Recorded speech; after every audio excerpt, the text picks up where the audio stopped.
Ang sa tingin ko, hinuhuli niya yung loob ni Vergel para sabihin niya kung nasan si Max.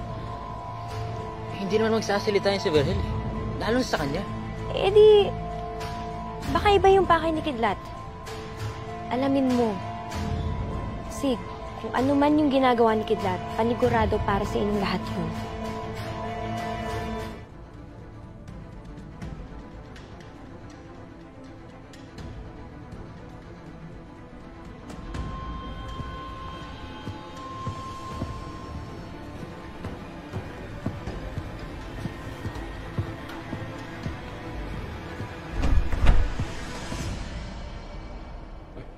Ginagawa ka.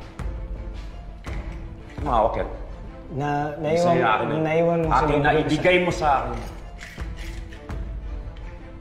Ikaw ang may lang, ginagawa mo. Boss, kausap ko na yung SME ko, boss. Alam mo, ikaw, uuwi ka na lang. Gagawa ka pa ng kalokohan. Gusto mo i-delay ko yung paglabas mo dito, ha? Ano naman, boss? Ha? Tama na, tama na! Labas na kayo. Kidlat.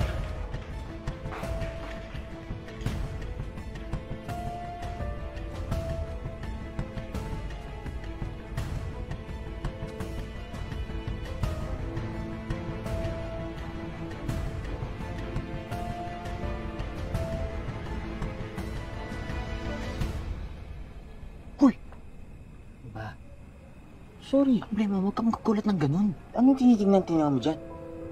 Si Kidlat. Niisip ko kasi na baka hindi pa talaga siya sumanib sa kalaban. Anong hindi? Muntik niya na ako bulagin, no? Tandaan mo yon? Inain talaga siya dun. Alam mo, nakakairita yan si Kidlat na yan. Usap pa kayo. Ito kasi yun eh. May sinabi kasi sa akin si Mutya. Alam daw ni Kidlat nakasabwat nila Max at Tata si Vergel. At kung si Max at Tata talaga ang nagsunog sa sitio at tauhan sila ni Vergel, baka si Vergel talaga nag-utos sa kanila, di ba?